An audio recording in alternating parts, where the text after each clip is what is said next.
जय हिंद, जय श्री राम। सभी दोस्तों को स्वागत है आपका इस वीडियो में। और आज इस वीडियो में मैं छत्रपति शिवाजी महाराज के पुत्र, हिंदुत्व के रक्षक, धर्मवीर श्री संभाजी महाराज के बारे में सारी जानकारी बताने वाला हूँ कि किस प्रकार औरंगजेब ने श्री संभाजी महाराज को छल से बंदी बना लिया और कई प्रकार की यातनाएं दी, इसलिए कि वह इस्लाम धर्म कबूल कर ले, लेकिन उन्होंने हिंदू धर्म को नहीं छोड़ा और अंत समय तक उनके मुख से एक ही नाम निकला, हर हर महादेव।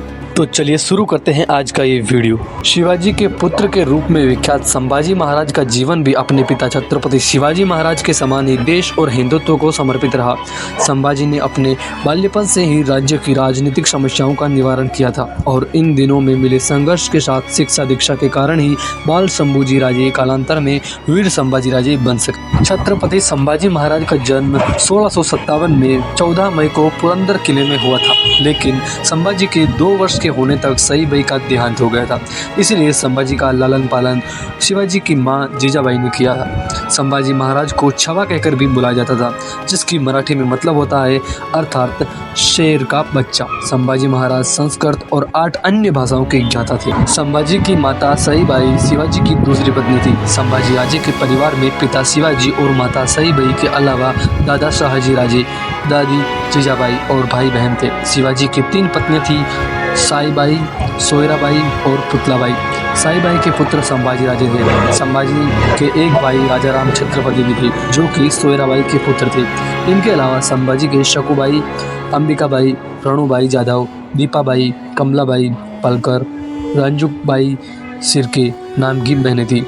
संभाजी का विवाह येशुबाई से हुआ था, जो और इनके पुत्र का नाम छत्रपति शाहू था। संभाजी का बचपन बहुत कठिनाइयों और विषम परिस्थितियों से गुजरा था। संभाजी की सौतेली माता सोयराबाई की मंशा अपने पुत्र राजा राम को शिवाजी का उत्तराधिकारी बनाने की थी। सोयराबाई के कारण संभाजी और छत्रपति शिवाजी के मध्य संबंध खराब होने लगे। संभाजी ने कई मौका पर अपनी बहादुरी भी दिखाई, लेकिन शिवाजी और उनके परिवार को संभाजी पर विश्वास नहीं हो पा रहा था। ऐसे में एक बार शिवाजी ने संभाजी को सजा भी दी, लेकिन संभाजी भाग निकले और जाकर मुगलों से मिल गए। यह समय शिवाजी के लिए बहुत सबसे मुश्किल समय था। संभाजी ने बाद में जब मुगलों की हिंदुओं के प्रति नृशंसता देखी तो उन्होंने मुगलों का साथ छोड़ दिया। उन्हें अपनी गलती का एहसास हुआ और शिवाजी के पास वापस माफी मांगने लौट आए। बचपन में संभाजी जब मुगल शासक औरंगजेब की कैद से बचकर भागे थे, तब वो अज्ञातवास के दौरान शिवाजी के दूर के मंत्री रघुनाथ कोरडे के दूर के रिश्तेदार के यहाँ कुछ समय के लिए रुके थे। वहाँ संभाजी लगभग 1 से 1.5 वर्ष के लिए रुके थे। तब संभाजी ने कुछ समय के लिए ब्राह्मण बालक के रूप में जीवन यापन किया था। इसके लिए मथुरा में उनका उपनयन संस्कार भी किया गया और उन्हें संस्कृत भी सिखाई गई। इसी दौरान संभाजी का परिचय कवि कलश से हुआ। संभाजी का उग्र और विद्रोही स्वभाव को सिर्फ कवि कलश ही संभाल सकते थे। कलश के संपर्क और मार्गदर्शन से संभाजी की साहित्य की तरफ रुचि बढ़ने लगी। संभाजी ने अपने पिता शिवाजी के सम्मान में संस्कृत में बुधाचारित्र भी लिखा था। इसके अलावा मध्यकाल में संस्कृत का उपयोग करते हुए संभाजी ने श्रृंगारिका भी लिखी थी। 11 जून 1665 को पुरंदर की संधि में शिवाजी ने यह सहमति दी थी कि उनका पुत्र मुगल सेना को अपनी सेवाएं देगा, जिस कारण मात्र 8 साल के संभाजी ने अपने पिता के साथ बीजापुर सरकार के खिलाफ औरंगजेब का साथ दिया था। शिवाजी और संभाजी ने खुद को औरंगजेब के दरबार में प्रस्तुत किया, जहां उन्हें नजरबंद करने का आदेश दे दिया गया, लेकिन वो वहां से किसी तरह बचकर भाग निकलने में सफल हुए। संभाजी महाराज ने अपने छोटे से जीवन काल में हिंदू समाज के हित में बहुत बड़ी बड़ी उपलब्धियां हासिल की थी, जिसके प्रत्येक हिंदू आभारी है। उन्होंने औरंगजेब की 8 लाख की सेना का सामना किया और कई युद्धों में मुगलों को पराजित भी किया। औरंगजेब जब महाराष्ट्र के युद्ध में व्यस्त था, तब उत्तर भारत में हिंदू शासकों को अपना राज्य पुनः प्राप्त करने और शांति स्थापित करने के काफ़ी समय मिल गया। इस कारण ही वीर मराठाओं के लिए सिर्फ दक्षिण ही नहीं बल्कि पूरे राष्ट्र के हिंदू उनके ऋणी हैं, क्योंकि उस समय यदि संभाजी औरंगजेब के सामने समर्पण कर देते या संधि कर लेते तो औरंगजेब अगले 2-3 वर्षों में भारत के राज्यों को वापस हासिल कर लेता और वहाँ की आम प्रजा और राजाओं की समस्या बढ़ जाती। यह संभाजी के सबसे बड़ी उपलब्धियों में गिना जा सकता है। हालांकि सिर्फ संभाजी ही नहीं, अन्य राजाओं के कारण भी औरंगजेब दक्षिण में 27 सालों तक विभिन्न लड़ाइयों में उलझा रहा, जिसके कारण उत्तर में बुंदेलखंड, पंजाब और राजस्थान में हिंदू राज्यों के हिंदुत्व की रक्षा की जा सके। संभाजी ने कई वर्षों तक मुगलों को महाराष्ट्र में उलझाए रखा। देश के पश्चिम घाट पर मराठा सैनिक और मुगल कोई भी पीछे हटने को तैयार नहीं था। संभाजी वास्तव में सिर्फ बाहरी आक्रमणों से नहीं बल्कि अपने राज्य के भीतर भी अपने दुश्मनों से घिरे हुए थे। इन दोनों मोर्चों पर मिलने वाली छोटी छोटी सफलताओं के कारण ही संभाजी प्रजा के एक बड़े वर्ग के दिलों में अपनी जगह बना पा रहे थे। वो समय कुछ ऐसा था कि लगातार कई समय तक पहाड़ और धरती वीर मराठों और मुगलों के खून से सनी रहती थी। फिर एक समय ऐसा आया जब सभी मराठा पहाड़ी से नीचे आ गए और इस तरह से मुगलों और मराठा के सेनापति और सेनाओं के साथ आमने सामने हो गए। लेकिन ये किसी मैदान में आमने सामने होने जैसी स्थिति नहीं थी। इसमें मराठाओं का स्थान पहाड़ के निचले हिस्से से लेकर छोटी तक था, जबकि पहाड़ों के पास के मैदानों में मुगल सैनिकों ने अपना डेरा जमा रखा था। ऐसे में लगभग 7 वर्षों तक आघात और प्रतिघात का क्रम चलता रहा, जिसमें मुसलमान द्वारा गढ़ को जीतना और मराठाओं द्वारा वापस हासिल करना लगातार कठिन हो रहा था। हालात ये थे कि उत्तर भारत में कुछ राज्य सोचने लगे थे कि औरंगजेब कभी लौटकर दिल्ली नहीं आएगा, अंततः हिंदुत्व के साथ जंग में हार जाएगा। इस बीच संभाजी ने 1682 में औरंगजेब के पुत्र अकबर को शरण देने की पेशकश भी की, जिसे राजपूत राजाओं ने बचा लिया। शिवाजी महाराज के समय ही मुगलों में दबाव से हिंदू से मुस्लिम बने भाइयों की घर वापसी शुरू हो गई थी।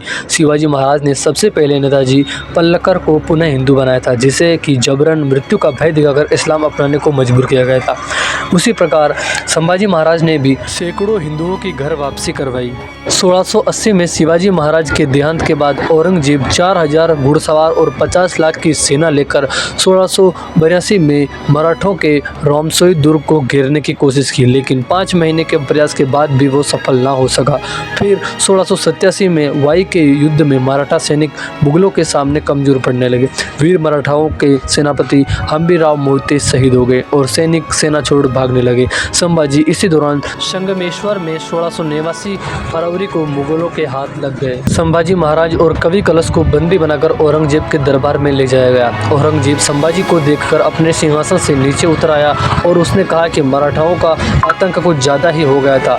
वीर शिवाजी के पुत्र का मेरे सामने खड़ा होना एक बहुत बड़ी उपलब्धि है। ऐसा कहकर औरंगजेब ने अपने अल्लाह को याद करने के लिए घुटने टेके। कवि कलश उस समय चेनों से बंधे हुए एक तरफ खड़े थे, लेकिन उन्होंने संभाजी की तरफ देखा और कहा कि हे मराठा राजे, देखिए आलमगीर खुद अपने सिंहासन से उठकर आपके आगे श्रद्धा से नतमस्तक होने आया है। कलश ने उन विपरीत परिस्थितियों में भी वीरता दिखाते हुए कहा कि औरंगजेब अपने दुश्मन संभाजी राजे के सामने घुटने टेक रहे हैं। यह सुनकर औरंगजेब आग बबूला हो गया और उसने उन दोनों को तहखाने में डालने का आदेश दे दिया। मुगल नायकों ने संभाजी से कहा कि अगर वह इस्लाम कबूल कर लेते हैं तो उन्हें आज़ाद कर दिया जाएगा और ऐशो आराम की जिंदगी सौंप दी जाएगी। लेकिन संभाजी ने साफ कह दिया कि आलमगीर देश का सबसे बड़ा शत्रु है और वो ऐसी कोई संधि नहीं कर सकते जो उनके राष्ट्र के सम्मान के विपरीत हो। कठोर यातनाओं के बाद भी न झुकने पर संभाजी और कलश को कैद से निकालकर घंटे वाली टोपी पहना दी। उनके हाथ में झुंझुना बांधकर उन्हें ऊँटों से बांध दिया गया और तुलापुर के बाजार में घसीटा जाने लगा। मुगल लगातार उनका अपमान कर रहे थे और उन पर थूक रहे थे। उन्हें जबरदस्ती घसीटा जा रहा था। औरंगजेब ने कई बार कहा कि वो संभाजी को क्षमा कर देगा, लेकिन वो यदि अब भी इस्लाम कबूल ले। संभाजी ने मुगलों का अपवास उड़ाते हुए कहा कि वह मुस्लिमों के समान मूर्ख नहीं है जो ऐसे मानसिक विज्ञप्ति व्यक्ति मोहम्मद के सामने घुटने टेके। फिर संभाजी ने अपने हिंदू आराध्य महादेव को याद किया और कहा कि धर्म अधर्म के भेद को देखने वाले और समझने के बाद वो अपना जीवन हजारों बार हिंदुत्व और राष्ट्र को समर्पित करने के लिए तैयार है। औरंगजेब ने इससे क्रोधित होकर आदेश दिया कि संभाजी के गांवों पर नमक छिड़का जाए और उन्हें घसीटकर औरंगजेब के सिंहासन के नीचे लाया जाए। फिर भी संभाजी लगातार भगवान शिव का नाम जपे चले जा रहे थे। फिर उनकी जीभ काट दी गई। संभाजी अब भी मुस्कुराते हुए भगवान शिव की आराधना कर रहे थे और मुगलों की तरफ गर्व भरी दृष्टि से देख रहे थे। इन पर उनकी आंखें निकाल दी गई और उनके दोनों हाथ एक एक करके काट दिए गए और ये सब धीरे धीरे हर दिन संभाजी को प्रताड़ित करने के लिए किया जाने लगा। संभाजी के दिमाग में तब भी अपने पिता वीर शिवाजी की यादें ही थी, जो उन्हें प्रशिक्षण इन विपरीत परिस्थितियों का सामना करने के लिए प्रेरित कर रही थी। हाथ काटने के भी लगभग 2 सप्ताह के बाद 11 मार्च 1689 को उनका सर भी धड़ से अलग किया गया। उनका कटा हुआ सर महाराष्ट्र के कस्बों में जनता के सामने चौराहे पर रखा गया, जिससे कि मराठाओं में मुगलों का भी व्याप्त हो सके, जबकि उनके शरीर को छोटे छोटे टुकड़ों में काटकर तुलापुर के कुत्तों को खिलाया गया। लेकिन ये सब वीर मराठा पर अपना प्रभाव नहीं जमा सके। अंतिम क्षणों तक भगवान शिव का जाप करने वाले बहादुर राजा के इस बलिदान ने से हिंदू मराठाओं में अपने राजा के प्रति सम्मान, मुगलों के प्रति आक्रोश और बढ़ गया। एक अन्य किंवदंती के अनुसार संभाजी का वध वाघनाखले मतलब चीते के नाखून से किया गया था। उन्हें 2 हिस्सों में चीरकर फाड़ा गया था और कुल्हाड़ी से सर काटकर पुणे के पास तुलापुर में भीमा नदी के किनारे फेंका गया था। तो दोस्तों, ये थी वीर संभाजी महाराज की कहानी, और इसी प्रकार की कहानियां जानने के लिए चैनल को अभी सब्सक्राइब करें।